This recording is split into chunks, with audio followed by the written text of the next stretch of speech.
Welcome to Sacrilegious Discourse. For this is what the Sovereign Lord says. Why do you need prophets to tell people who you are and what you want? If you can justify everything that the God of the Bible has done, then you can justify any of your behavior. A lot of this mentality is trickling into what is now mainstream right-wing Christianity. I am capable of empathy greater than this God of the Bible. This is a Bible that they tell kids. This is the good Lord. This is the good book. He is fantasizing about murder, mass murder. Head over to sacrilegiousdiscourse.com right now to find out how to leave us a review or support us on Patreon.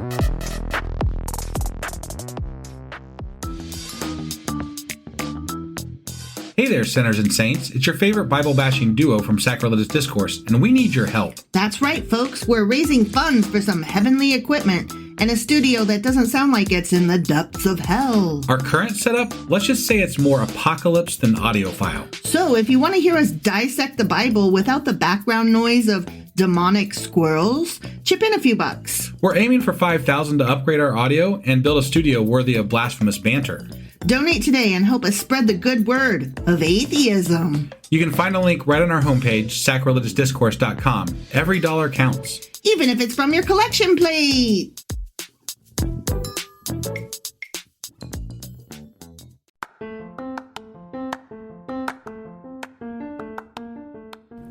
Welcome to Sacrilegious Discourse. I'm husband. And I'm wife. Together, we're reading the Bible for the very first time. We grew up without religion and wanted to know what all the fuss was about. Well, what have we learned so far? That God is a dick, and apparently some people believe in talking donkeys? We're not trying to pass ourselves off as experts. Nope, we're just reading the Bible for the first time and giving our first take reaction. If you'd like to join us in this venture, you might consider starting at episode 1. Otherwise, jump in wherever you like. All right, let's go read the Bible. Yeah, let's get to it. Husband! Wife! Do you know what today is? I do. It's late on Sunday. It is. We're late for Sacrilegious Book Club. That's right. Yeah, sorry guys. Well, we had things going on, so We I'm not had that sorry. birthday party. Yeah, we had to do our thing. Yeah. And, sometimes the podcast comes not first. Opposite of first. Yeah. But yeah. not last. Not last. Definitely Far not from last. Yeah.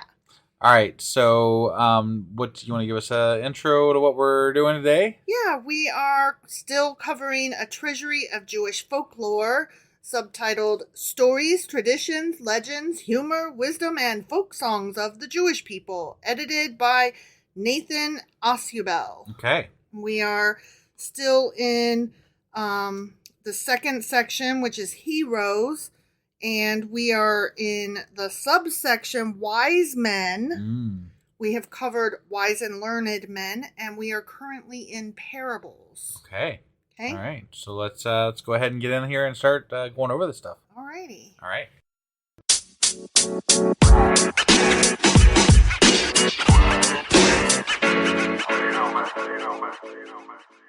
So before we hop into our book, we should do a little bit of house cleaning. Yeah. And just wanted to mention that we are going to be doing our Sunday episode a little bit differently after today. Yeah. We had been doing Sacrilegious Book Club every Sunday. Yep.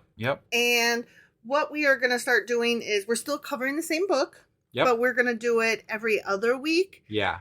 And then on the bye week, we're going to actually schedule in our Patreon episode. Right. This is more because we've been neglecting our Patreon episodes that we're supposed to be doing bi-weekly. Mm-hmm. And we need to kind of schedule it in. We just need it to be less loosey-goosey in order to actually follow through on what we promised we're going to do. Yeah. So it's our failing, but we will still be doing all the things. Just, yes, all the things. Differently. All the somewhat. things, the same but different. The same but different. Yeah. Yeah. That's all. Yeah. Okay. So we ready to go ahead and start reading then? We are ready to go ahead and start reading then. Let's do that. Okay. So there were only a couple more parables left of this section. And of those couple, there's only like 2. So when I say So there's literally a couple. No, there's actually like 5 or 6 parables left, of which only 2. Oh. Yeah, I meant few, not two. Oh. So okay. there's a few left. Got it. Of which I only even vaguely liked 2. And they're not my favorites. I just kind of picked them just to... What a sell. Well, Stay tuned. We're going to do some really fucking boring shit. No, that's not what I'm saying. They're just... I liked some of the other ones we've read better, but I didn't want to be like, oh, remember how we didn't finish parables? JK, we're done. I didn't like any others. Okay. All so right. here's like the anticlimactic finish to parables before we get into the next little subsection. Okay. All right. Okay. Yeah. So this one is on page 63, and it is entitled The Man and the Angel of Death. Okay. Kind of funny. Yeah. A man was carrying a heavy load of wood on his shoulders. When he grew weary, he let the bundle down and cried bitterly, "Oh, death, come and take me." My God, that's a pretty strong reaction to carrying wood. He's like, I'm ready to die. Yeah. Immediately, the angel of death appeared and asked, "Why do you call me?" Frightened, the man answered, "Please help me place the load back on my shoulders." I thought that was pretty cute. That's pretty cute. Yeah. He's like, JK, JK, JK. Right, yeah. All right. So the next one is on page 63. Wait, is that correct? I thought you just said 63. That was 63. No, I'm sorry. The next one is on page 68. Okay. All Sorry. Right.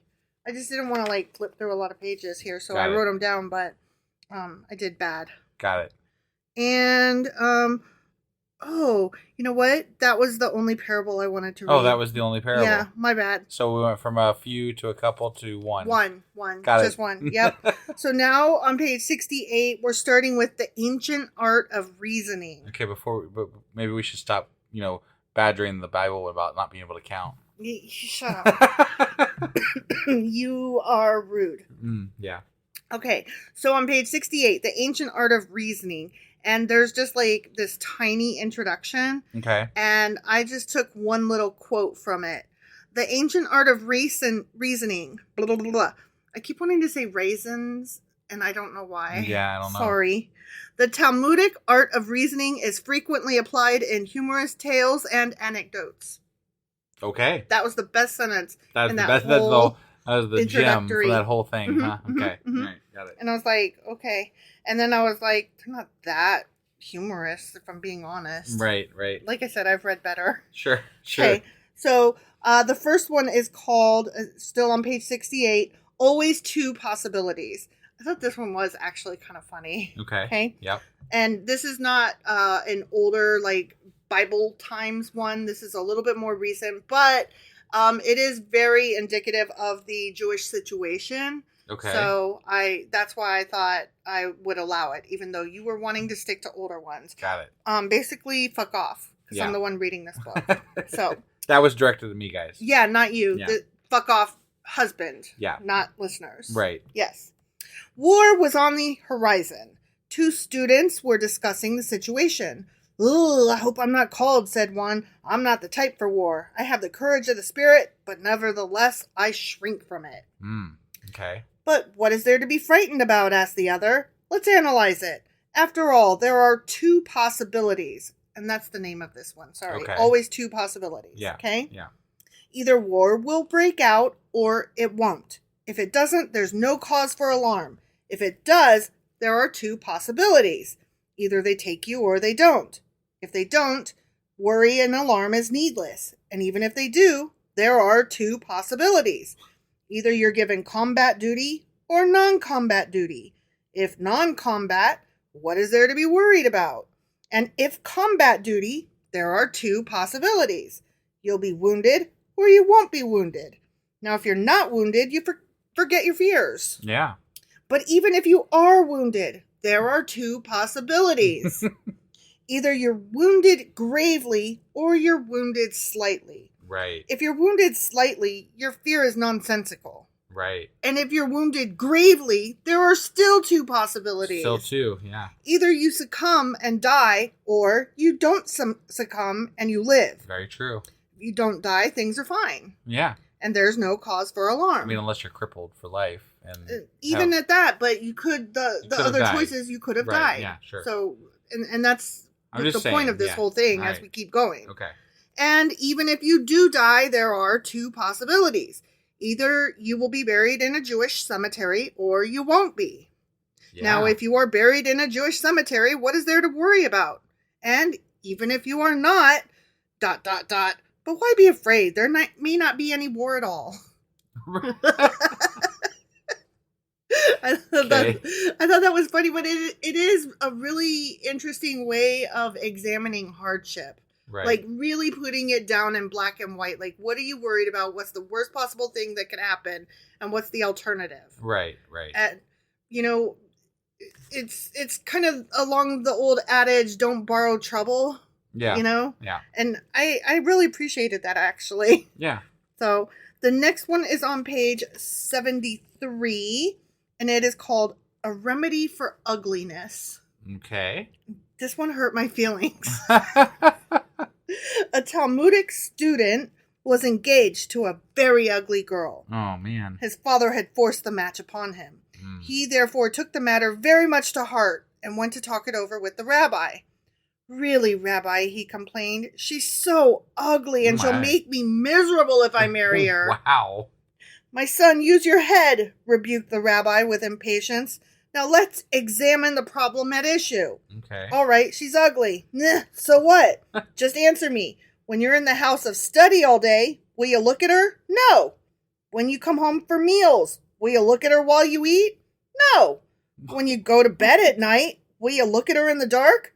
No. Furthermore, when you are asleep, will you look at her? No. Finally, in your leisure time, will you want to look at her? No, you'll go out for a walk. So I ask, what's all your excitement about? When will you even look at her? What the hell? That's such a crap right? I mean, his basically he's saying you don't have a choice on the matter. You have to marry her. You might as well fucking deal with it. I guess. Get over it. My God. And just, if that's the only thing that is wrong, not that, she's stupid or not that she's a bitch, Right. Like, if you are in a situation where you feel that you are forced into this marriage, it's obligatory, then duh, her being ugly is not anything you can do anything about. Very true. So I liked it, but it still hurt my feelings. Yeah, no, I don't know. I didn't like that. I think that's just, I mean, okay, I don't like forced marriage to begin with. Right. And then to just have a whole thing about somebody being ugly enough that you can't even, I just didn't like it. I mean, it makes me uncomfortable, It was kind of ridiculous in that, like, just never look at her. You'll be fine. Yeah, but like that poor woman, right? Like, wow, like, that is shit.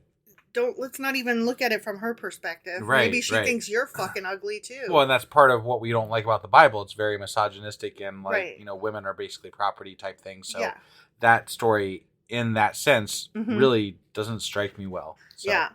Well, this is the last one that I took from this, and it's also about ugly people. Oh, wow. Okay. Yeah, and that's why I chose it, because ugly ones back to back I thought would really bring us something to say. Yeah. So this one's called Why Scholars Have Homely Wives on page 75. What the fuck? An inquisitive young Talmudist asked his rabbi, why is it that most pious men and scholars marry homely wives? Is that just their reward?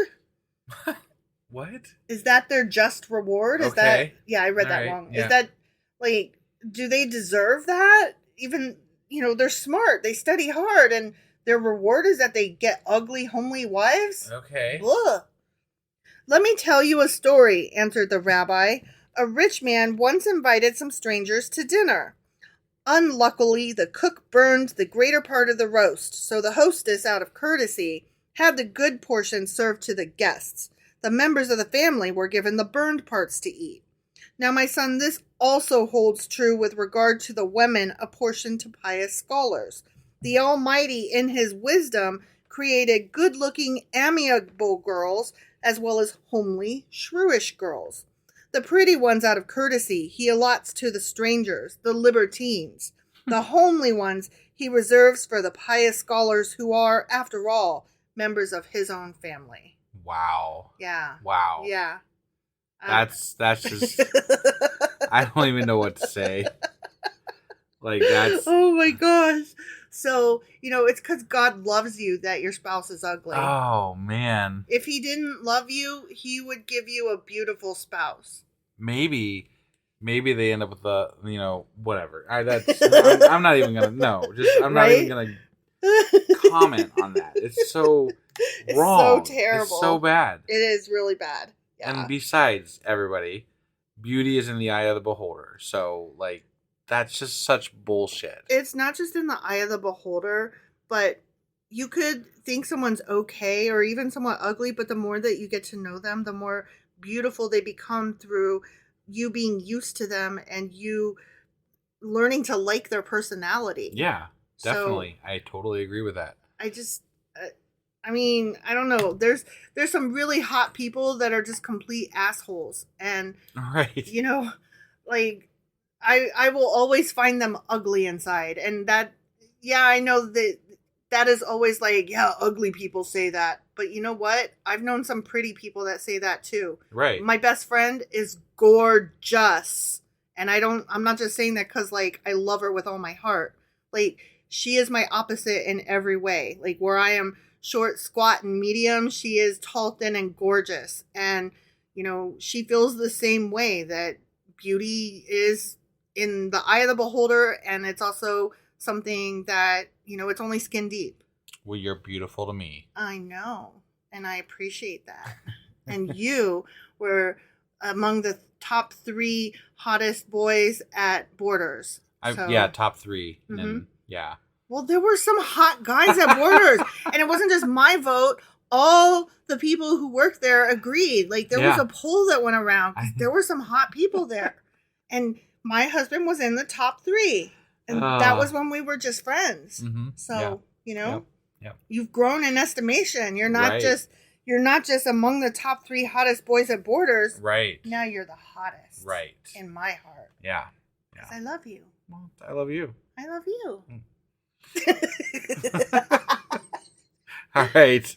So I think that was all we had to cover today. That was all we had to cover today. All right. And fuck off with all that anyway. Right? Yeah, that was a bunch of bullshit.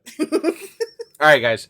That was our book club for today, and I'll be doing the weekly replay here in just a few minutes after I'm done with this, and hopefully getting it out on today as well. And then we'll be back tomorrow with 2 Chronicles chapter 11? Yes, that is correct. And then next weekend, we won't be doing book club. We'll be doing a Patreon. Correct. So it's a couple weeks before we get to the next one. And sorry, not sorry. Right. I mean, we for our own sanity here, we have to, like, we get to the weekend and we're like, oh my God, we have like 19 million fucking podcasts to record. Yeah. So we had to just kind of... We had to figure out what we're doing. And we had really been neglecting the Patreon. We have. Because it's not specifically scheduled. It's as we can fit it in. Yeah, and we're always like, we'll get to that sometime. And then it ends up being like a month and a half. And we're like, every single time we do a Patreon episode, we're like, sorry guys. Oh, it's been a while. Yeah. So we're kind of sick of doing that. And we want to make it a regular thing. Because honestly, patrons out there, you guys... help us out so much, and you're amazing. You guys are great fans. I mean, we felt like we're giving you short shrift here. Yeah, and we're trying to amend that. Definitely. So it just feels like we're, when we have our Patreon episodes, we're talking to some of our most interactive fans. Like they reach out to us on there. They talk to us on Patreon. They let us know what they think of things. I mean, I can't. You guys are really appreciated. So yeah. That's why we're doing this. Yes. And anyway, enough gushing about our patrons. I know, right? But we're going to go. Love you guys. We do. It's the truth. Yeah. So, but we're going to sign off here for now, and we'll see you guys tomorrow. Yep. Bye.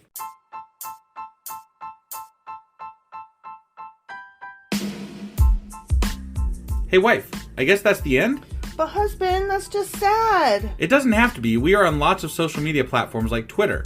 Our handle there is sacrilegious_D. For D's nuts. Oh my God.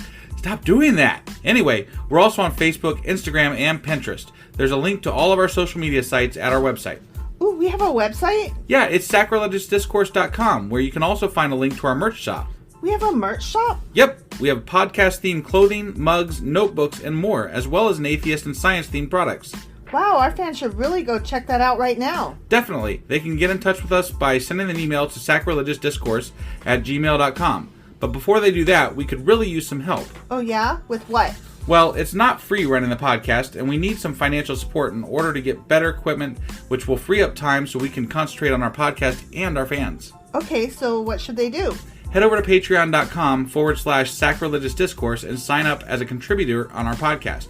Supporters there receive additional bi-weekly episodes that we record just for our Patreon members for as little as $2 a month. Also, we'd really appreciate it if you would like and subscribe on whatever platform you're using. And Apple Podcast reviews help us out tremendously. Like and subscribe. Leave an Apple review. Join us on Twitter. Support us on Patreon. That's a lot of instructions. Don't forget to say thanks. Thanks. Okay, bye.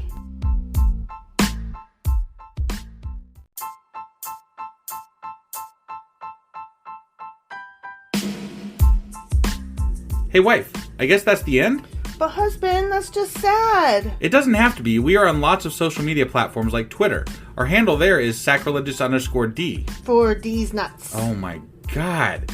Stop doing that. Anyway, we're also on Facebook, Instagram, and Pinterest. There's a link to all of our social media sites at our website. Ooh, we have a website? Yeah, it's sacrilegiousdiscourse.com, where you can also find a link to our merch shop. We have a merch shop? Yep, we have podcast-themed clothing, mugs, notebooks, and more, as well as an atheist and science-themed products. Wow, our fans should really go check that out right now. Definitely. They can get in touch with us by sending an email to sacrilegiousdiscourse@gmail.com. But before they do that, we could really use some help. Oh yeah? With what?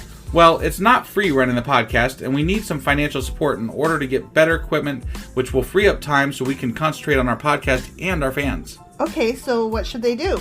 Head over to patreon.com/sacrilegious discourse and sign up as a contributor on our podcast. Supporters there receive additional bi-weekly episodes that we record just for our Patreon members for as little as $2 a month. Also, we'd really appreciate it if you would like and subscribe on whatever platform you're using. And Apple Podcast reviews help us out tremendously. Like and subscribe. Leave an Apple review. Join us on Twitter. Support us on Patreon. That's a lot of instructions. Don't forget to say thanks. Thanks. Okay, bye.